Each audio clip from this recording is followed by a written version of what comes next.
Hey there, it's Liz here. I'm actually live on both Instagram and Facebook, so if you see me going back and forth, that's what's going on. So hey, it's Liz Rohr. I'm a family nurse practitioner. It's nice to meet you if we haven't met yet. So today's live, you have to excuse me, my voice is a little bit raspy, I'm a little bit sick.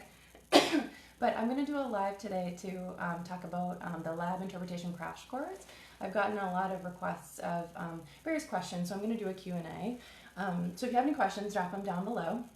So to start though, so like I said, this is going to be about the lab interpretation crash course for new nurse practitioners. And so if that is not your cup of tea, feel free to kind of mosey along and then maybe you'll catch the next one. But if you're a new nurse practitioner, actually an experienced nurse practitioner to be quite honest, if you're a primary care nurse practitioner, if you just graduated from your program, or if you're like a later in your program student, this video is for you. So hang tight with me. So I'm just going to back up for a second. So kind of some story time. So when I was a brand new nurse practitioner, so I've been an NP for about 4 years. So starting when I first started, I would absolutely dread opening up my inbox of my EHR because I just felt like every time there was a new lab that came in, I just felt like, I don't know what to do.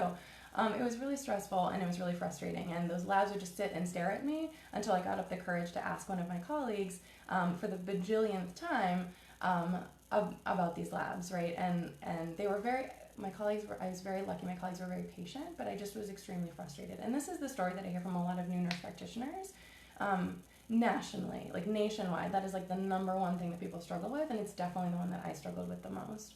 And so like fast forward, I kind of like have hacked my way through trying to figure out labs, right? Interpreting labs. Backing up though for a second, also I've talked to a lot of new nurse practitioners now. So having started New Real World NP, this website and this Instagram and Facebook, I've talked to a lot of new grads, and that is absolutely the number one thing that they say to me.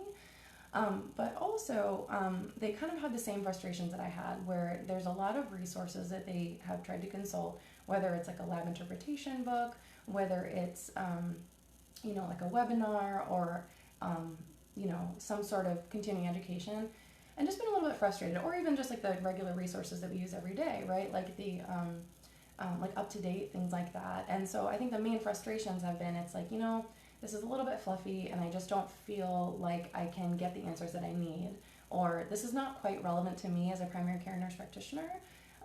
And so it's kind of like it's made for like an MD, or it kind of like assumes a level of knowledge, like it's maybe not made for like brand new nurse practitioners. And then the other thing is just kind of just being disappointed. Or I guess the other thing is with UpToDate. So for example, UpToDate, I love UpToDate and I'm really obsessed. However, what happens is that with such a great dense resource, and I find this with my students as well, you can find a lot of great information, right? So hypercalcemia, for example, like I'll have my student kind of like look that up and kind of give a case study for them to do, walk through it and give me kind of the recommendations that they have. And it's kind of hard to get that context of like the real world, like where do you stop? Like where do you stop your primary care workup? When do you refer to your specialist? What labs should you be ordering? Like things like that. So yeah, so I think that that's kind of like those are like the main complaints, and those are the things that I found too. So fast forwarding away from brand new nurse practitioner Liz to 4 years later, and here I am making Real World NP, and I knew from my own experience and also from Facebook groups and talking with other new grads that lab interpretation that was like the most important thing to them, right? And so I started making YouTube videos. If you've seen some of them, I hope you have, but if you haven't and you're struggling with labs, definitely go and check those out. But I realized that you can't get as in-depth as you really need to fully understand labs in that kind of format. So what I decided to do is make a course, lab interpretation crash course for new nurse practitioners, the topic of this live today. And so I wanted to answer some questions. I'm looking down at my notes here because I want to make the best use of your time, because all of our time is very limited and valuable. So I had a bunch of questions that people had, and so I just wanted to kind of lay out, that's like the backstory of what's going on.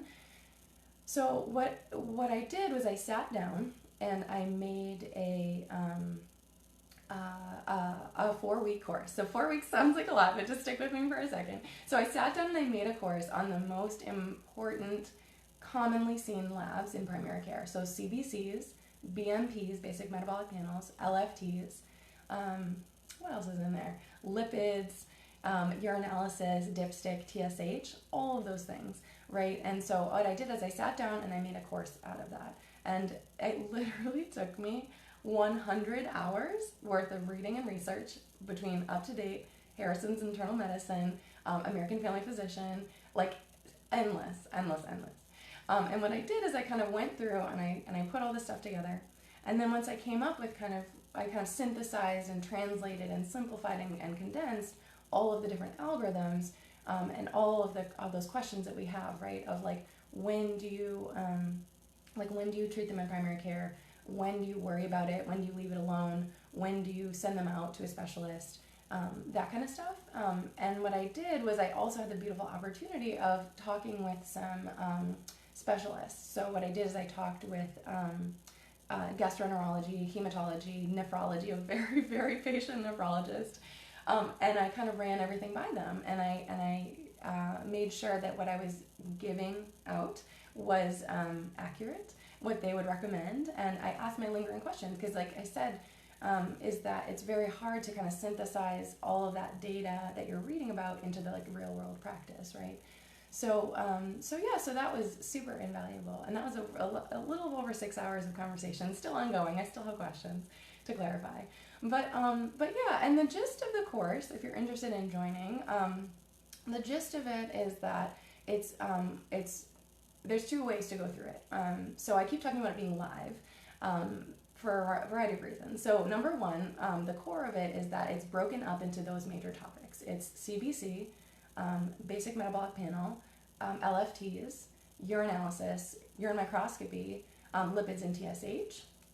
It's broken up into all of those topics, but it's broken into 4 different weeks worth of content. So 4 modules, 4 chunks, right? And they're broken up into smaller videos from there, between 6 and 20 minutes long. 20 minutes is the longest one, and those are the ones that are the hardest topics to talk about with labs. But in total, it's about an hour and a half per week. So it's 4 weeks.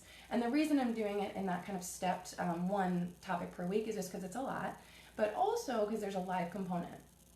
So it's self-paced, it's completely self-paced, 4 different modules. You can either do it over the course of the 4 weeks together or at your own pace. And then the other nice part about that self-directed part is that it is lifetime access. So a lot of courses, at least I know in my experience, so you have a limited time, and maybe that's encouraging for you to get it done, to get really serious about it and get it done. But I think that labs, this course, basically what I've done is one-stop shop. Like, if you're in primary care and you're a nurse practitioner, like, this will serve you whether or not you've been in practice for 4 weeks or for 4 years, quite honestly. And there's no reason to rush through it. It would be great if you're, depending on where you are in your practice and your time commitment and stuff like that, to go through 1 week at a time. But I want you to have lifetime access so you can kind of take your time and to really digest it and actually learn it, because that's the whole point here, right? Excuse me, like I said, I'm sick. Hoping it's not the flu. But what was the other thing I was going to say was, so the other part of it, aside from being self-directed, is the live portion. And so what I mean by live is that it's not just about like reading and absorbing and all that stuff. It's kind of about learning how to interpret it and implement it. So I think it's really important to kind of have that other perspective and kind of practice. So the live portion is a Facebook group. So sorry, Instagram. But it's a Facebook group that's affiliated with the program, totally free, part of it. And you can join it or you cannot. It's totally up to you. But it's 6 weeks around that live portion of the course. So if the course kind of goes 1 topic per week, the 6 weeks in total is the week before and the week after to kind of be available. So you can join that, ask any questions that you have. Just about the topics that are coming out. And I think the really cool thing that I think is really cool, I think other people think is cool too, is that I do live question and answers. So similar to this, I do question and answers just about the topics and about the anything that's coming up, but also case studies. So if you are interested in submitting your own abnormal lab results, do that. You can do that and I can review them, and depending on how many there are, I can review all of them, or I can review the ones that are the most relevant to everybody to learn from. And the reason I did that is because I have so many people that I want to work with, and so many people who want to mentor, and I want to mentor, and I have the heart size for it, but I don't have the time capacity for it. So this is one way to be able to work with me, and ask me questions and talk about labs and kind of all that stuff. So that's that part of it. So that's the gist of it.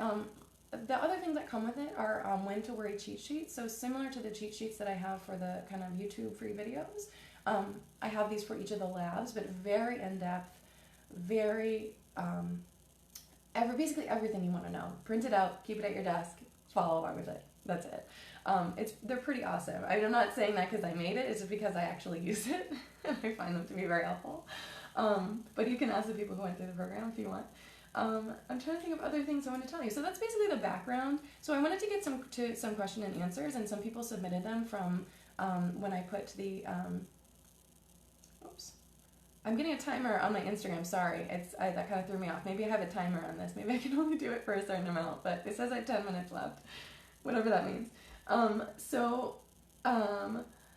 Anyway, I wanted to get to some of the questions that people had. So I'm going to take a peek and see if anybody, I see some things happening on Instagram. I don't see anything happening on Facebook, so I'm just going to take a pause here.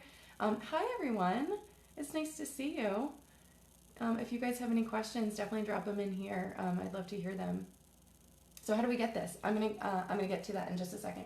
So I'll include that. So the question that I super loved, I think it's from Danielle, so thank you for asking that, was what was the feedback from the people that went through it? So a couple things to add. So the first one is somebody that I know, not prior to this doing this website, so not somebody that I work with or was previously friends with.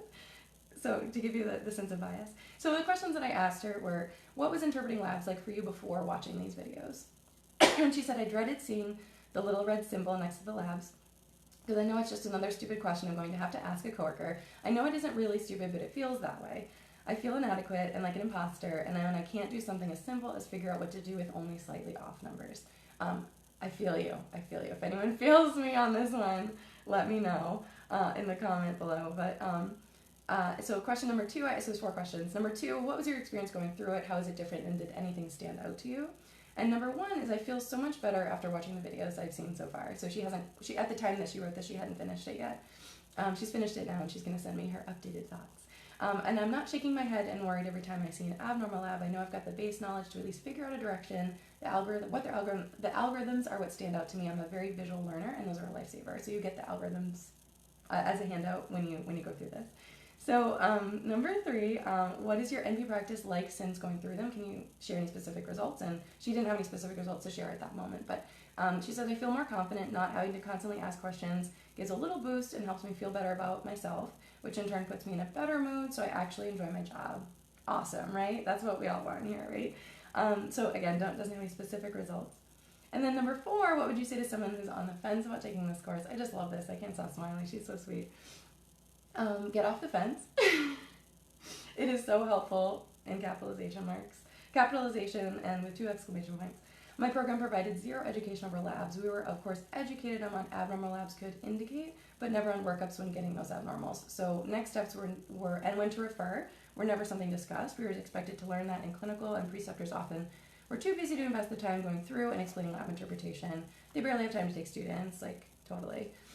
This course is the course that every NP program should have as a requirement before graduating. I just can't. It just can't. She's too sweet. But yeah, so hopefully that helps you feel excited about it, because that's like my entire goal. And I'm not going to be too extra, but I get really excited about this, and I'm really excited about the course. But anyway, so that's question 1, was what was the feedback. And so some other feedback, 5 stars from somebody, which was nice.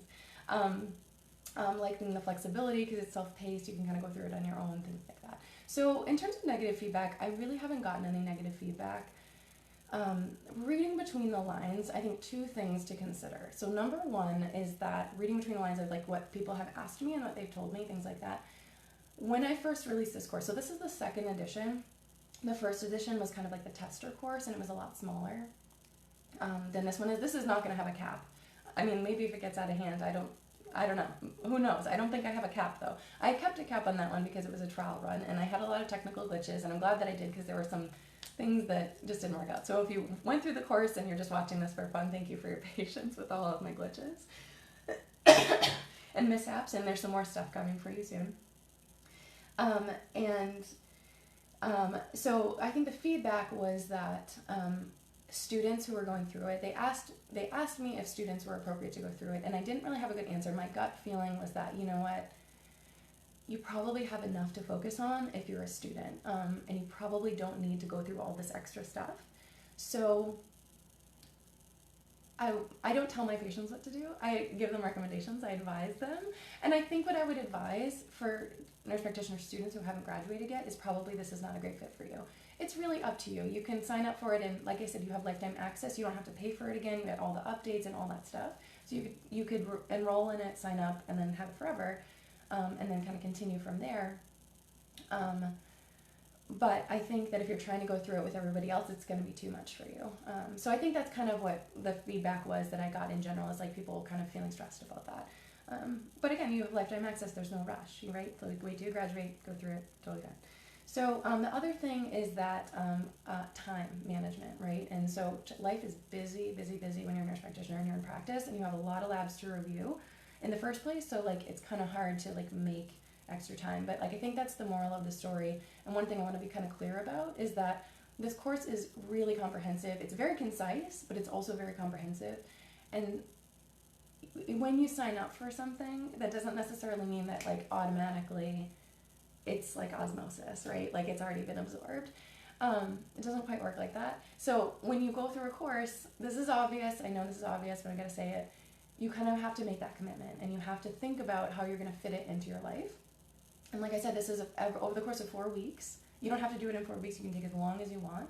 But it's about an hour and a half per week of watching the videos or audio. You can actually listen by audio. I forgot to mention that. You can download the audio and listen. But like, when are you going to do that, right? So are you going to wake up early? 30 minutes of videos. Again, they're about 6 to 20 minutes, each of the videos inside the lessons, inside the module, for a total of an hour and a half.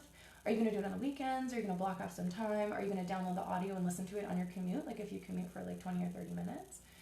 So anyway, so that's something to think about. I think that those are the main barriers to getting the results that you're looking for. And the results that you're looking for, presumably, are that you feel awesome about your labs. And I just want to pause here for a second and say that I used to feel completely terrible about my labs.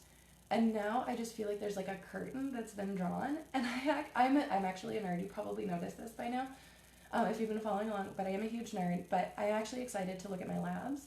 At the very least, if you're not a nerd, you will likely feel, what I hope is that you will feel really comfortable and just not anxious at all, very confident, very calm. You know what to do. You know exactly what to do. You know when to refer them. You know when to recheck them. You know what other tests to do about them. You know what symptoms to look out for, like all that stuff. And that's how I feel now. I mean, I've spent a lot of time with it because I had to learn it well enough to put it all together.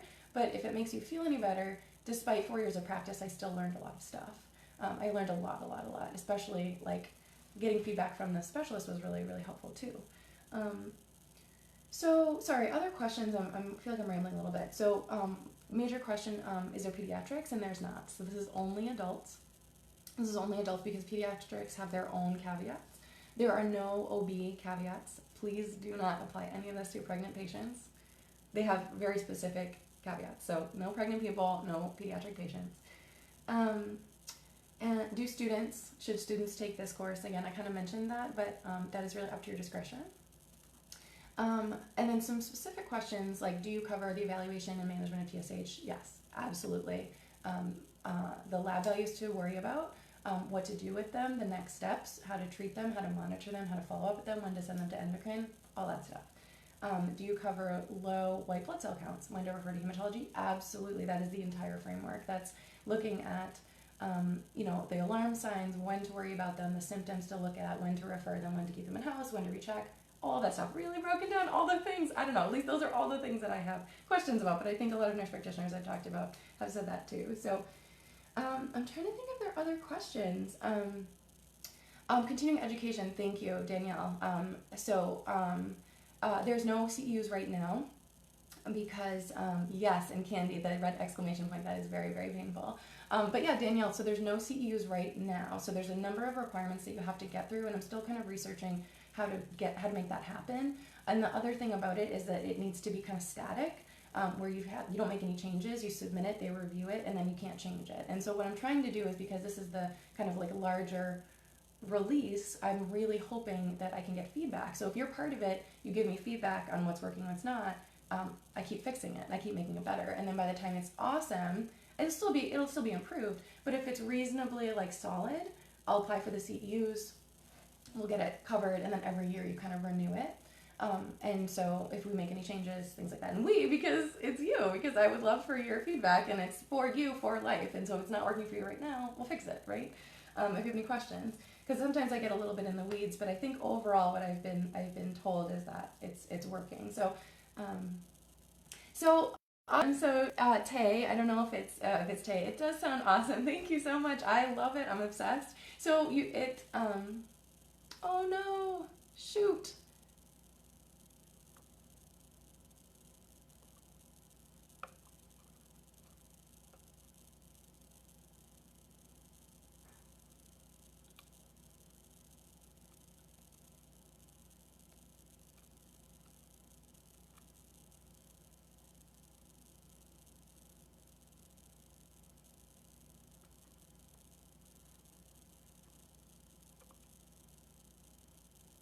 Hello, I'm back. Are you guys still here? Oh my gosh, I'm sorry. I'm so sorry. My Instagram just closed. Sorry for Facebook people who are watching. So, hey Courtney, how's it going? So Tay, so thank you. Sorry, I'm getting a little flushed and a little embarrassed by that tech snafu. That was my mistake. So, thank you so much. So the enrollment opens next Friday, January 24th. And the class starts January 31st. And so the reason I'm opening the enrollment a week before is that it is I want to be able to have enough time to get in the Facebook group and kind of like get to know people and introductions and asking questions in the Facebook group before it gets started, to make sure that we kind of are addressing all of the questions that you have beforehand as we get in and stuff like that. So if you join early in the first 48 hours, there's some extra bonus stuff. So I encourage you to join early. But there's no like time limit aside from January 24th to the 30th. So when I opened the crash course the first time for the testing run, I had to do it. I did it like, I was planning on opening it for a week, but it actually sold out in an hour, which was shocking and amazing at the same time. I only had a few spots, so that was part of it. But anyway, there's no, like, you're not going to miss it. So as long as you get those 6 days, you're not going to miss enrollment. So 24th, though, remember that Friday. And it opens in the morning. I think I'm going to open at like 7 or something like that, 7 a.m. Eastern time. So cost, that's the only other thing I think that has come up. And so the course itself is $197, so $197. And before, I have a couple things I want to say about that. So number one, if you feel like, oh my God, that's a great deal, we're on the same page. But if you feel like that's a little bit of a sticker shock, the couple things I want to say about that. So when people join the course, for the tester course, I had a super, super, super discount. When I advertised it coming back, I said it was going to be $129. So I actually am going to do $129 this time. So I really want to honor the people who wanted to join me last time, because I felt so sad that I had to say no to so many people who were really excited. So it's going to be $129 this time. You have lifetime access, any updates, things like that, continues on. But if it's not right for you right now, it's coming back. It's okay. And the other thing to think about is if you're even if $129 feels like it's a bit much, I would encourage you to think about what your time is worth, because I think that my whole role here, what I see as my role here, and being the Real World NP website, is basically my focus is on learning all of the things that I wish I could have learned when I was in practice full time. And so this is my full-time job, basically, to fill in all of that stuff. Like, like when you have this list at home, I don't know if you keep a list like this, but a list of all the things you want to look up, and then you get home and you're completely exhausted, or on the weekends you're completely exhausted and you're like you want to just like hang out with your friends and your family. Like, this is my job. My job is to do all of that stuff for you. So that's something to think about, is that like how much is your time worth to be able to kind of do that on your own. The other thing to think about is that if it's too much, there are other ways to learn about it, of course. So that's all I'm going to say about that. I'm going to see if you guys have any questions. But those, I think, are all the questions that I have written down. Trying to think of other things. Oh, Tay, that's awesome. Yeah, I've done a lot of talking to a lot of nurse practitioners. So Tay says, if you're on Facebook, Tay is saying, you're just speaking to my needs, and she's really excited about it. Oh, and then the link. But yeah, this is really the link. Let me go to the link. It's realworldnp.com/labs. So if you go, you can sign up for the wait list, and I'll send you some reminder emails because it gets busy. So I can send you that if you'd like, or you can just kind of go back on the 24th. So Tay, I really have spoken to a lot of new nurse practitioners. I'm drawing a lot from my own really, really painful experience, but I also have talked to a lot of new nurse practitioners, just like cold call, like, do you guys want to talk about labs? Like, people I've met are from across the country. It's been really, I've been really, really grateful for it, to hear about what their frustrations are and their concerns. And I've also worked with a couple of mentees one-on-one, and they've given me a lot of feedback about like what their questions are and what they want to see and what's not clear and all that stuff, because I kind of released it to them first, and then did the tester class, and then I'm doing this one too. So yeah, hey Shane. So yeah, I'm just kind of going through. I'm on Instagram. Hi, Facebook. And I don't think anyone else is on Facebook. Hey, Candy. Hey, Courtney. I see 7 numbers up there, but I don't know who it is. I don't really know how to do that on Facebook, but on Instagram I can see some names. So hey, everybody. I'm trying to go through. Recommend any conferences to attend? Oh gosh, that's a great question. I don't know. Do you guys have anything that you like? The only conferences I've been to so far are I went to a emergency medicine boot camp for urgent care and emergency medicine, and I did it actually like a pre-recorded conference at home because I had my little daughter at the time, which was really great. And then I did a procedures course, and then I'm looking into a dermatology one. Someone invited me to one in Nashville, which sounded amazing, but I don't know if I have the CEU money to do that. I've kind of blown it on all my other stuff. So let's see. I'm just going through comments. So I guess I'm going to start wrapping up, but if you have any questions, definitely drop them down below. If you're on the fence, whether you're watching live or you're watching like the replay, if you're on the fence, I'd love to hear from you, because feeling on the fence doesn't feel good. And I'm not trying to push you in one way or the other, but if I can help you figure out like, oh no, absolutely this is not for me, or absolutely yes, this is for me, that would feel, I don't know. Me personally, I feel better being more sure about something than feeling wishy-washy and unsure and kind of like, ugh. So if you feel on the fence, feel free to leave a comment. Either down here, send me a private message, down here on Instagram, send me a private message. And I'd be happy to talk to you about it if you have any other questions. I just keep looking back at my notes because I have chicken scratch for handwriting. Can't remember, there are other things I wanted to say. Let's see. Cool, I think that's it. Oopsie. Sorry, I'm very technically challenged. So come on over to realworldnp.com/labs. Oh, Caitlin's super excited. Oh, I can't wait to have you. Hi, Anuka. Hey, everybody. I've talked to some of you, and Kiwi, I've talked to you a number of times, and I can't remember your first name, and I'm so sorry. CT Bray 77, nice to see you. Awesome. Am I in California? I actually used to live in California. I lived in San Diego. I lived in San Diego for 3 years, and I went to school in Los Angeles. I commuted though. But yeah, no, I'm back in Boston now, so that's where I'm from, and I was a little homesick, so I came home. So, cool. Can you explain what being on the waitlist means? So going on the waitlist, these are the questions on Instagram. Sorry if you're watching on Facebook. The going on the waitlist means that just that you're on the email list specific to that topic. So I don't want to like send out spam emails to people who have not kind of raised their hand saying that they're interested in hearing about labs. So I don't email anybody who's on the email list who gets those weekly videos from me. So it's a specific list for lab interpretation. So that's kind of what it like puts you on. It's just like a reminder. So you don't have to join a wait list. You can just join that day, and that's totally fine. I just am a little bit spacey sometimes, so I appreciate having reminders. So that's the plan. So that's Anuka. And I don't see any questions on Facebook. So Danielle's saying, absolutely, we'll be signing up. Thanks so much. I enjoy all your videos. Oh, thank you. Oh, you're the best. I hope you're doing well. I've been thinking about you. And Pazzi, thanks for doing this. You're very welcome. Jenny, definitely signing up. Can't wait. Awesome. Oh, Kiaga, new NP in Boston. I'm sorry, I'm not sure if I'm saying that right. I'm so glad you're liking the videos. I am in Boston as well. I work in Boston. I live in a little bit outside of Boston, but that's awesome. Cool. So if you guys don't have any other questions, I'm gonna go sign off and drink some tea and have some cough drops, and I'm just gonna pray that I don't have influenza. I actually had how many cases? I had at least 2 cases yesterday. of confirmed influenza, looking for notes to return to work, and then I had a kid that coughed in my face, and oh my god, I don't know. We'll see. Cool. Well, I'm gonna sign off. Hey, Courtney, I miss you. Cool. I'm looking down and you're right up here. But anyway, I'm gonna sign off. Let me know if you guys have any questions. Feel free to send me a PM, private message, or a direct message, DM, all that stuff. And I'll talk to you soon. Bye.